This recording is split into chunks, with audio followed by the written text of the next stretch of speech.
Olá, hoje vamos conversar um pouco sobre a lição 2 com o tema crise de liderança. E para começar, nós vimos em 2 Crônicas 26:16 que o orgulho provocou a queda do rei Uzias. E de que forma nós podemos cometer o mesmo erro que ele e como pensar no sacrifício de Jesus nos protege desse engano? Olha, eu acho que em tudo na vida a gente pode cometer esse erro do orgulho.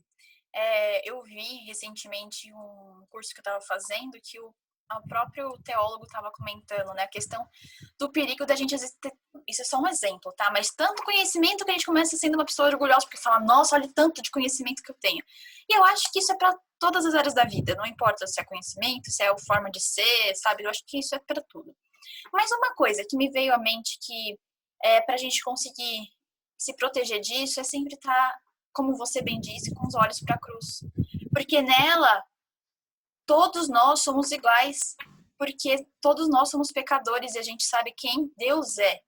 E eu acho que, você vê que legal, né? Essa lição eu acho que está entrelaçada com a da semana passada, né? Então, a questão do reconhecimento que você tem de quem você é e quem Deus é. E a partir disso, não tem por que você se achar maior que as outras pessoas, sabe? Eu acho que isso, pra mim, é o que mais pegou, assim. Sim, exatamente. O rei Uzias se tornou orgulhoso e pecou contra Deus, mas é o que acontece exatamente hoje. Às vezes a gente quer algo, mas não sabe muito bem como trabalhar com aquilo, mas como a Elisa falou, quando a gente está com o pensamento voltado para o sacrifício que Jesus fez na cruz, a gente tem a certeza que ele está no controle, né? E isso nos encoraja a ter certeza da salvação. E eu acho que é o que nos ajuda a sermos diferentes e não cair no mesmo erro do rei Uzias. E é tão interessante isso que, se você olhar alguns versos anteriores a esse que a Cat comentou, vai mostrar que Uzias estava construindo todo o império cheio de seguranças que ele mesmo desenvolveu, cheio de ferramentas que ele podia se defender e, enfim, efetivamente atacar, que é uma das condições que Deus coloca ali para ele, né?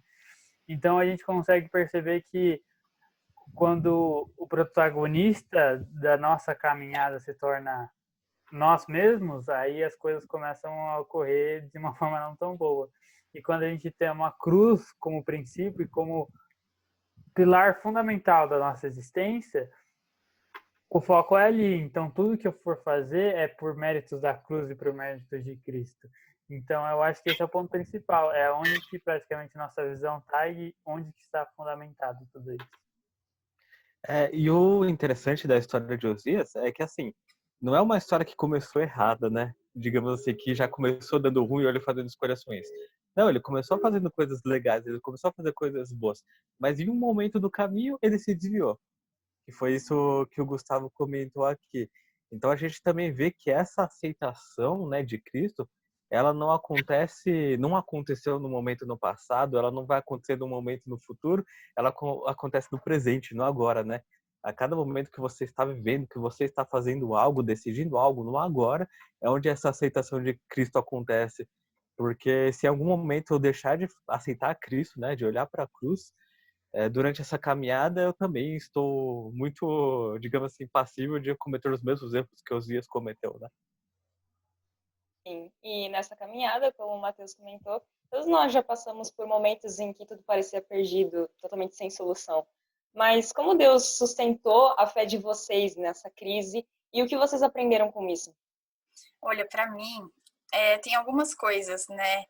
Muitas vezes me vêm versos bíblicos à mente, como, por exemplo, Isaías 41:10, né? Não há o que temer, contigo estou, não te assombres. Eu acho que também é uma música. Então, vai meio que juntando os dois, porque é a música do Não há o que temer dos adoradores, que quando eu tava numa época da vida meio complicada, assim, muitas coisas, ansiedades, essa música me veio à mente e falava também sobre Isaías 41:10, né? Que Deus vai sustentar você com a sua mão direita.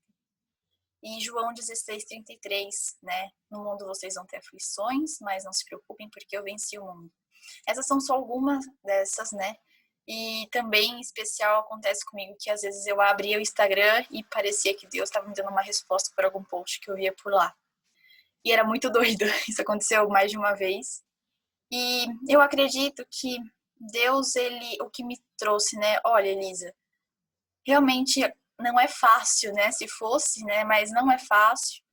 Mas não se preocupa, porque eu vou estar do seu lado, não importa o que aconteça. E eu acho que isso é que sempre me deu muita força. Saber que Deus ia estar ao meu lado, cuidando e protegendo, né? Então, para mim é isso. Por incrível que pareça, os momentos de dificuldade são os que eu mais consigo ver Deus agindo na minha vida. Sustentando a minha fé. E como a Elisa falou, né?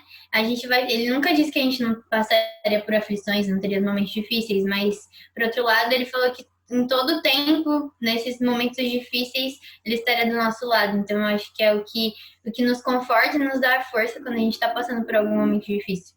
E isso é muito interessante, porque quando a gente pensa em momentos difíceis e a questão da sustentação da fé, uma música também veio na minha cabeça. E onde tem uma frase que é muito interessante, que ela vai dizer que uma fé que se abalou, inabalável é. Então, a partir do momento onde a gente tem, talvez, uma situação difícil, como a Elisa descreveu, como você também deve ter experienciado já na sua vida, a partir do momento que a gente vê que os nossos braços não são suficientes, é aí que a nossa fé começa a ser construída, né? Então, aí as pessoas falam que é um pulo, é um salto de fé. Não, é um salto para a fé. É aí que, quando eu não tenho mais possibilidades, eu começo a confiar. Então, eu acho que às vezes o período de deserto é necessário para a gente conseguir construir uma fé mais sustentável, né?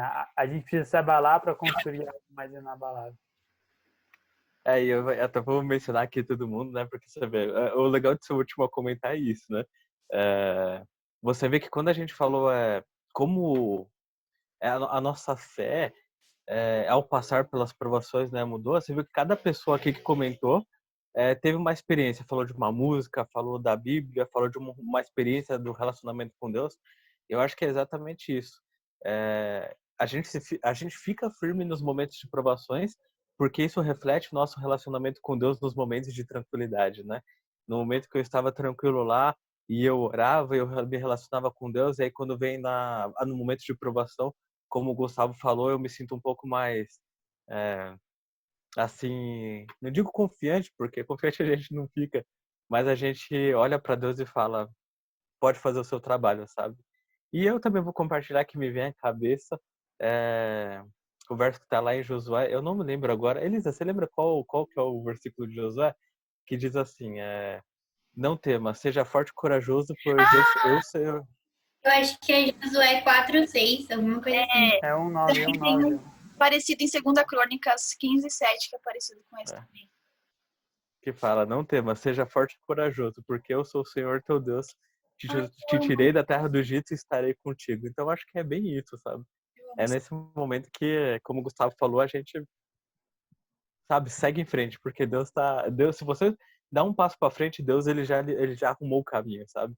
Pode ter certeza que não vai ter um buraco ali na frente, porque Deus ele garantiu isso. E relacionando com esse assunto, se alguém perguntasse para vocês como temos encontrado a graça e a misericórdia de Deus nos momentos de necessidade, qual seria a resposta? Olha, eu acredito que é simples, mas é muito profundo ao mesmo tempo. Cada um, como o Mato comentou, né? Cada um vai ter uma experiência, então você vai ter que ter o seu relacionamento com Deus para que isso seja uma grande verdade na sua vida. A gente só deu alguns exemplos da forma em que Deus se comunica com a gente. E existem tantas outras formas lindas da gente ver que eu acho que só você provando, experimentando, que você vai poder saber de fato como isso pode ser uma bênção na sua vida e você vai se sentir muito mais seguro nos braços de Deus. Sim, eu acho que a minha resposta está lá em Hebreus 4:16, que diz assim: acheguemo-nos, portanto, confiadamente junto ao trono da graça, a fim de recebermos misericórdia e acharmos graça para socorro em ocasião oportuna. Então, quando a gente se achega a Deus, mesmo que seja em dificuldade, eu acho que mais ainda, né, Ele nos socorre da melhor forma possível, e eu acho que isso é o que conforta o nosso coração para passar por todas as dificuldades. O que eu gosto de lembrar bastante, essa figura ela se repete bastante vezes no Antigo Testamento, é a figura do que aconteceu no passado, né? Deus ele é tanto quanto simbólico nessa questão que ele vai dizer para o povo de Israel várias vezes, eu sou, como a Elisa comentou ali, quer dizer, o Mateus comentou, eu sou o Senhor teu Deus que te tirou da terra do Egito, constantemente relembrando isso, né? Então, como que a gente consegue encontrar a graça e misericórdia? É só você meio que olhar para a sua própria trajetória. Em que momento você encontrou? Como você está? E se você está vendo esse vídeo, de alguma forma você passou por isso ou você está passando por isso, sabe? E se você também é novo nessa caminhada, você está vivenciando isso, né? Então, espere um pouquinho, olha para a sua vida, tipo, consiga refletir um pouco no que aconteceu com você. E aí você vai ver como você conseguiu alcançar a graça e a misericórdia. Só uma coisinha antes. Pode falar, Elisa. Mas é que, assim, é, pela minha experiência, assim, de vida, acho que todo mundo tem, mas uma coisa assim, se você tá passando por isso, o momento não é nada fácil. A gente, né, todo mundo aqui já passou, tá aqui, lindo, maravilhoso, cheiroso, falando pra você, mas a gente sabe que não é nada fácil. E quando você fala, putz, eu acho que eu não consigo, Deus, de alguma forma linda, maravilhosa, ele coloca pessoas na sua vida também para poder te dar mais força. E uma coisa que uma amiga minha comentou comigo já, e que a gente também tira isso, eu acredito, né? Mesmo nas coisas ruins, Deus consegue transformar isso em algo bom. Não foi Deus que fez essas coisas ruins, mas Ele consegue, de alguma forma perfeita, fazer isso virar lições, aprendizados e até bênçãos na nossa vida. E assim, é interessante como Deus, ele realmente está falando conosco, comigo, com você que está assistindo a todo instante. E, tipo, quando eu falo isso, não é exagero, gente. É, tipo, é real, sabe? Outro dia eu estava até comentando com um grupo aqui, a gente estava lendo na Bíblia sobre a questão do dilúvio, e lá fala do arco-íris como o símbolo de Deus, né? O acordo que Deus fez com as pessoas ali, com a humanidade ali, de que não iria destruir o mundo, né? A aliança, que foi a palavra utilizada. Aí eu fiquei pensando, olha que coisa, tipo assim, diferente. Qual foi a última vez que eu olhei para o arco-íris e pensei, Deus está falando comigo através daquele fenômeno ali, sabe? Tipo, aquilo ali é uma mensagem de Deus para mim, ou para qualquer outra pessoa que esteja vendo, sabe? Então, assim, através de muitas coisas, isso é só uma delas, né? Que a Bíblia menciona, mas através de muitas coisas, Deus está se comunicando conosco. Então, não pense assim, eu não escuto a voz de Deus, ou eu não consigo saber o que Deus quer falar para mim, porque Deus, ele está falando com você nesse momento, sabe? Só ser um pouquinho mais atento, procurar. Se você não consegue discernir, vai na Bíblia, que é a própria palavra de Deus, é o que Deus escreveu, sabe? É o que Deus, a mensagem que Deus queria que nós soubéssemos. Então, leia essa Bíblia, olhe para o mundo e você com certeza vai ver a mão de Deus e vai escutar a voz de Deus falando com você. Isso, esse foi um pouquinho da lição 2. E se você gostou, deixa um like, comenta alguma coisa, compartilha com seus amigos. E agradecemos por você ter assistido até aqui. Até semana que vem.